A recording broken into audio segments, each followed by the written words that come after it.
Salam əziz Telefitness izləyiciləri, bugün sizin üçün xüsusi bir proqram hazırlamışıq. Məşqçimiz İsa Axundlu ilə birgə HIIT və Tabata məşq proqramının incəliklərindən danışacağıq.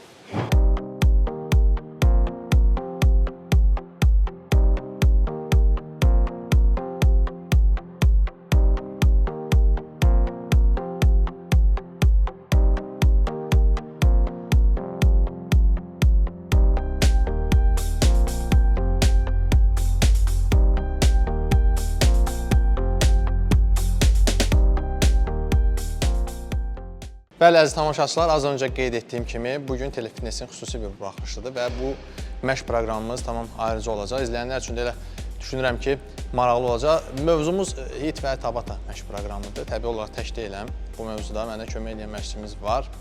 İsa Axundlu, hər vaxtınız xeyir olsun. Xoş gördük, hər vaxtınız xeyir. Yəni, öncəliklə hər kəs salamlayıram və bu mövzuya toxunmaq istəyirəm ki, müasir fitnessin vazgeçilməzlərindən olan bugünkü dövrdə HIIT və yəni onun bir, necə desək, ən qəddar versiyası olan Tabata mövzusuna toxunmaq istəyirəm. Yəni, HIIT məşqlər nədir? HIIT məşqlər odur ki, yəni High Intensity Training, yəni ağır intensivli interval məşqlər.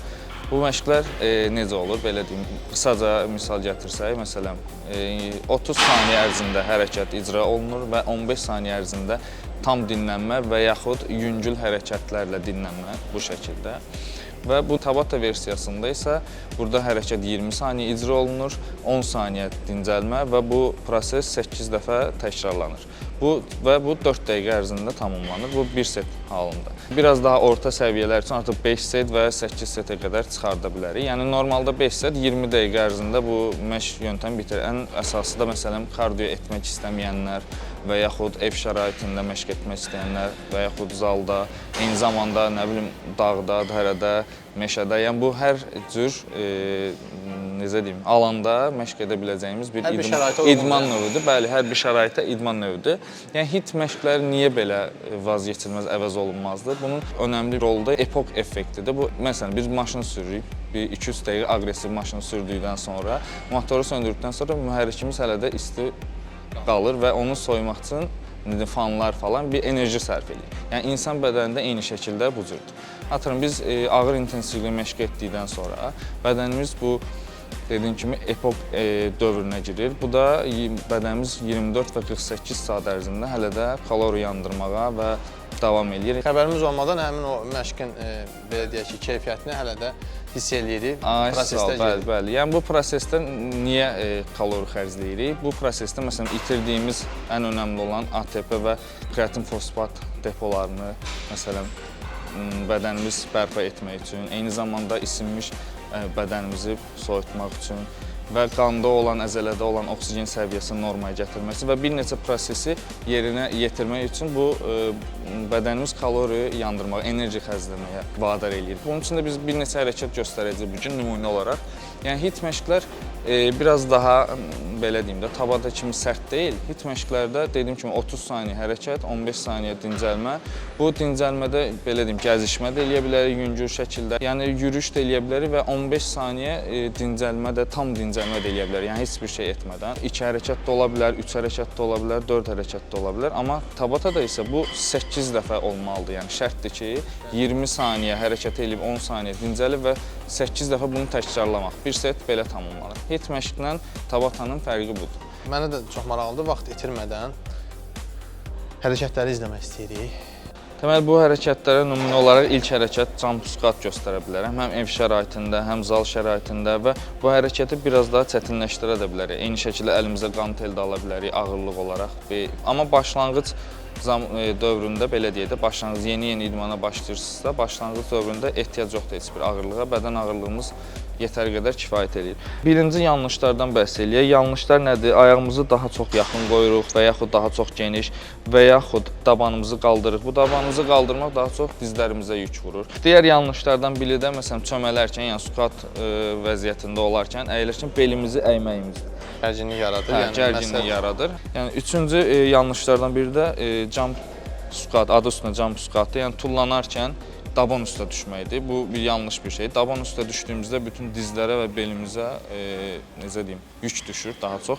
Ona görə jump squat edərkən yerə düşərkən pəncə üstə düşməliyik. Məsələn, oturduq tam 90 dərəcə oturandan sonra qalxdıq və pəncə üstə düşməliyik və elastik formada. Elastiklik təmin olmalıdır. Aysa düzgün qaydası isə squatın başlarkən önümlü olan çiyin məsafəsində açmağımız, ayaqları çiyin məsafəsində qoyuruq. 30 dərəcə barmaq uclarımızı çölə tərəf açmalıyıq. Və squat edərkən də oturduğumuzda tam 90 dərəcə olacaq şəkildə, məsələn, yandan baxsaz görərsiniz, 90 dərəcə olacaq şəkildə otururuq və qalxdığımızda əllərimiz yuxarı, yenə barmaq üstündə eyni nöqtəyə düşməliyik. Yəni bu birinci hərəkətimizdir. Məncə izah elədik, amma göstərək. Bu şəkildə və yaxud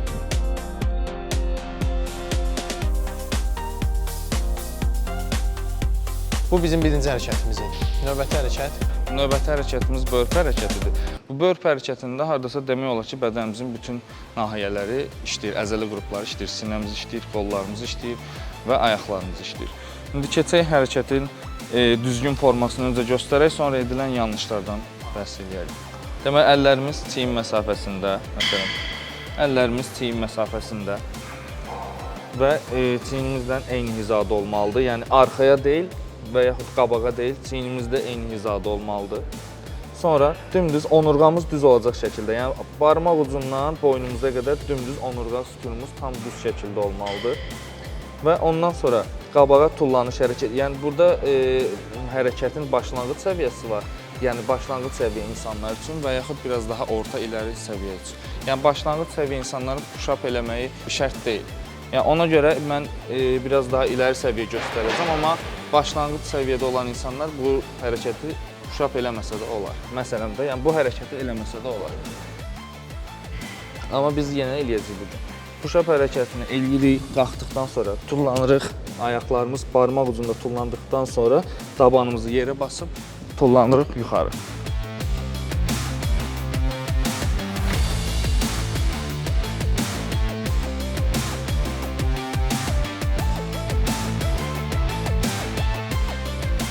Deməli, bu hərəkətdə olan indi yanlışları izah eləyək, doğruları göstərdim, indi yanlışları izah eləyək.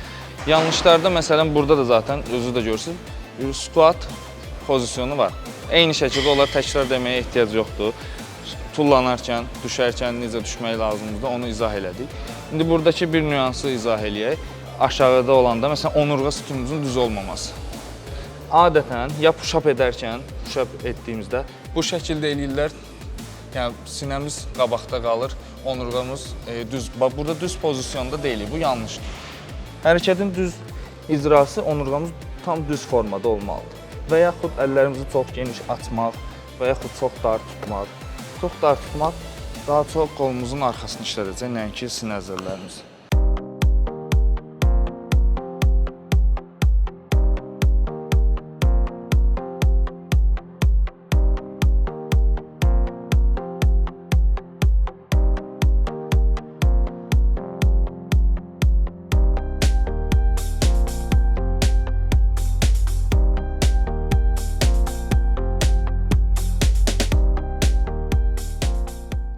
Keçək üçüncü hərəkətimizə. Bu üçüncü hərəkətimiz digər iki hərəkətə görə biraz daha rahatdır. Yəni, digər hərəkətlərdə yanlışlar daha çox idi, nəinki bu hərəkətdə. Bu üçüncü hərəkətimizin adı da mountain climbingdir. Burada deməli hərəkətimiz, sanki əllərimiz yenə yerdə və sanki nəyisə itəliyirmiş kimi. Yəni, burada başlanğıc səviyyədə, məsələn, hərəkəti bu şəkildə eləmək olar. Bu başlanğıc səviyyə, eləyə bilməyənlər üçün. Amma biraz daha orta və iləri səviyyə üçün artıq sürətli şəkildə həm qarın əzələlərimizi sıxmalıyıq, həm də eyni şəkildə onurğamızı düz saxlamalıyıq. Hal-hazırda göstərdiyimiz hərəkəti daha asan versiyada əllərimiz nisbətən biraz hündürdə və diz qapaqlarımız daha paralel şəkildə işləyə bilərim yoxsa? Belə deyim, ən asan variantı bunun başlanğıc səviyyəsi, bayaq da göstərdiyim kimi əllər düz şəkildə açılır və yavaş-yavaş dizimizi, məsələn sağ dizimizi sol dirsəyimizə çatdırmaq şərtinə, çatdırmağımız şərtdə deyil. O istiqamət. Hə, o istiqaməti aparırıq və bu əsnada da qarnımız sıxılı vəziyyətdə olmalıdır. Sanki, belə deyim də, özümüz nədənsə qarnımıza kimsə vururmuş kimi sıxmalıyıq. Bu şəkildə olmalıdır. Aydındır.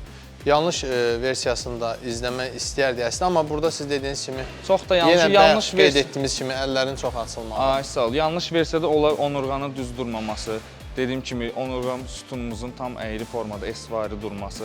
Burada önəmli olan zaten qarın əzələlərimiz sıxılmadığı müddətcə o onurğa sütunumuz bu şəkildə duracaq. Qarın əzələlərimizi sıxdığımızda zaten avtomatik şəkildə onurğamız düz formanı almış olur. Birinci başlanğıc səviyyə.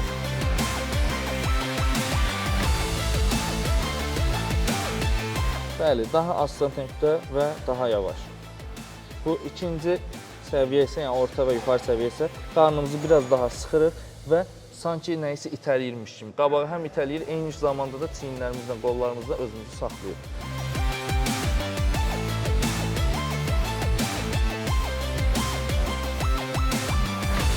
İndi isə bu hərəkətdə daha çox edilən yanlış yönünü göstərəcəm. Yəni burada yanlış edilə biləcək, dediyim kimi, digər hərəkətlərdə adətən göstərim ki, təməl şeylər eynidir. Burada isə ən çox yanlış edilən şey onurğamızın düz qalmaması. Yəni hərəkəti bu şəkildə eləməyə çalışmalıdır və yaxud bu. Yəni bu hərəkətin bu şəkildə eləməsi ən çox daha çox belimizə naqruska verə bilər. Yəni başqa heç bir şey. Yəni lazımsız, bizə yararı olmayan gərginliyi hiss eləyəcək və bu məşq proqramları olaraq çəkisindən təbii olaraq individual fərdidir yanaşma, amma həftə ərzində funksional fitness məşqləri ilə bir yerdə neçə dəfə eləmək kifayətdir? Bu ağır intensivli məşqlər olduğu üçün adı üstündə. Bunu həftədə 2 və 3 dəfədən artıq edilməyini daha çox məsləhət görmürəm. Yəni bu dediyim kimi bu hərəkətin şiddətinə də bağlıdır. Yəni bunu bölüm-bölüm də işləyə bilərik. Daha çox məsələn upper body ya da lower body ağırlıqlı da işləyə bilərik. Onda məsələn gün aşırı da işləyə bilərik. Amma daha çox həftədə 2 və 3 dəfə edilməyi məsləhət görürəm. Özünüz də gördüyünüz kimi təngi nəfəsəm.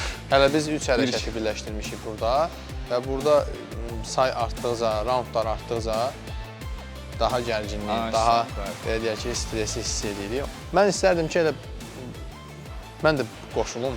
Məncə sonda gözəl olardı. Həm o effekti siz də görərdiniz. Bir 20 saniyəlik deyim də Tabatanın 20 saniyəsini eləməyimiz kifayət eləyər məncə. Mən istərdim, amma elə burpee hərəkəti eləyək. Ona görə də həm də verilişimizin artıq sonuna yaxınlaşır, hörmətli tamaşaçılar. Biz hər zaman telefitnessin fərqli buraxılışlarında funksional zonada məşq eləyirik. Düzdür, kardio hissəsində də olur məşqlərimiz, amma bu dəfə tamam fərqli yoxlamağa çalışdıq ki, bu sizin üçün də yararlı ola bilər. Qeyd etdiyimiz kimi də nəinki idman zalında, elə siz evdə də olankən, hər şəraitdə yerinizdə olsun, fərqi yoxdur. Sadəcə bir mat kifayət eləyir və ağırlıqlarınız olsa daha yaxşı olar kontelər.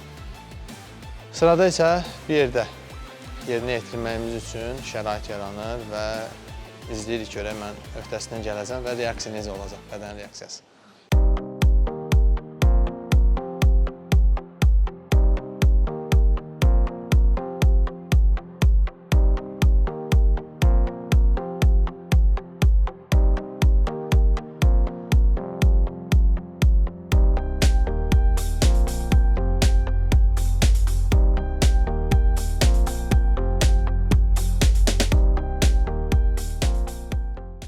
Misal, məncə başlaya bilərik bir yerdə eləmək üçün. Sadəcə olaraq mən bilmək istəyirəm saniyəmiz nə qədərdir? 20 saniyə olacaq. 20 saniyə eləmemiz kifayətdir. 20 saniyədə maksimum təkrar burpee hərəkətini eləyəcəyik və sürətli şəkildə. Sürətli şəkildə.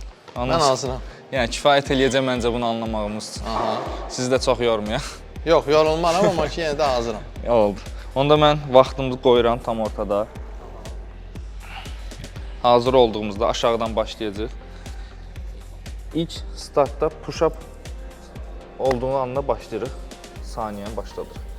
Yəni hazırıq, 1, 2, 3.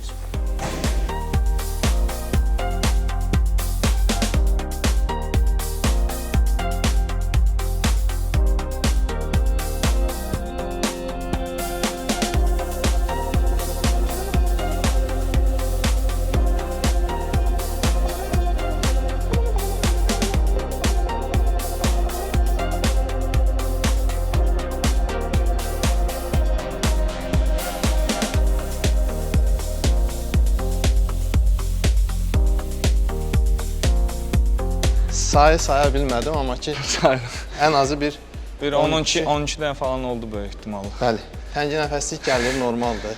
Bir də bunu dediyim kimi də Tabatada bunu biz 8 dəfə təkrarlamalıyıq 10 saniyə dincəlməklə. Biz hələ bunu bir dəfə 20 saniyə elədik. Biz bunu sadəcə Tabatanın belə deyim də %10'unu elədik də bir setdə olan. Çünki Tabata normalda 8 dəfə təkrarlamalıyıq bunu 20 saniyəlik ərzində. Özü danışa da bilmirəm, görürsünüz. 20 saniyə biz yerinə yetiririk. Mən də biraz danışa bilmirəm. Təbii olaraq bu aerob məşq sistemi, yəni tənəffüsə bağlıdır. Ona görə çətinlik yaradır. Və 20 saniyə ərzində 11-12 say bölüb yerinə yetirib, 10 saniyə istirahət və yenidən başlayır. Bu hardasa say olaraq 8, 100-ə yaxın. Bəli, və belə deyim də, və belə də deyimsə, burada şərt deyil ki, 8 hərəkətin 8-də börpü olsun. Bunu çeşidləndirə bilərik. Birinci hərəkət börpü, ikinci hərəkət, məsələn, mənim göstərdiyim hərəkətlərdən və yaxud başqa hərəkətlərdən. Yəni, 10 saniyə istirahətdən sonra? Bəli, bəli. Tabata yəni 8 ayrı hərəkət də seçə bilərik. 8 eyni hərəkət də seçə bilərik. Və bu 4 raund. Bəli, bəli. 4 raund 20 dəqiqə çəkir. Yəni, məşq ümumilikdə 20 dəqiqə çəkir. Bu məşqi tamamlamaq üçün biz xüsusi olaraq qidamıza da fikir verməliyik. Çünki artıq əlavə gərgin, stresli olduqda bizim daxili orqanlarımızda biraz gərginliyini büruzə verir və yeməyimiz də elə olmalıdır ki, qidamız da məşqdən ən azı 1 saat öncə. Bəli, bəli. O 1 saat deməyim, bu özəlliklə ağır intensivli məşqlərdən hətta 2-3 saat öncə yeməyiniz məsləhətdir. Çünki necə deyim, intensivlik çox yüksək olduğu üçün, yəni atıram bodybuilding ya da normal alətlərlə etdiyimiz fitnessə bənzəmir. Burada nəbzimiz daha çox yüksəlir, düşür, yüksəlir, düşür. Yəni bu interval olduğu üçün və interval aralığı çox qısa olduğu üçün ona görə məsləhət görürəm ki, 2-3 saat əvvəldən yeməyimizi yeyib yekunlaşdıraq. Bax, belə bir gözəl təlimatlar və məşq proqramını elə bizlə İsa Axurlu bölüşdü, təqdim elədi ki, siz də yararlansaz, təbii olaraq yaxşı olar. Həm də rəng qatarsınız öz məşq proqramımıza. Təşəkkür edirik bir daha. Xoşdur, xoş gördük sizi də. İnşallah növbəti qismət olsa verilişlərimizə daha fərqli konseptlərlə qarşınıza çıxarıq. İnşallah, təşəkkürlər. Aydındır, biz də təşəkkür edirik bir daha. Bax belə, hörmətli tamaşaçılar, Telefitnesin daha bir buraxışının sonuna gəldik. Sizin üçün maraqlı və yararlı oldu bölüşdüklərimiz, dediklərimiz. Növbəti həftələrdə yenidən görüşmək ümidi ilə özünüzə yaxşı baxın, sağlam qalın.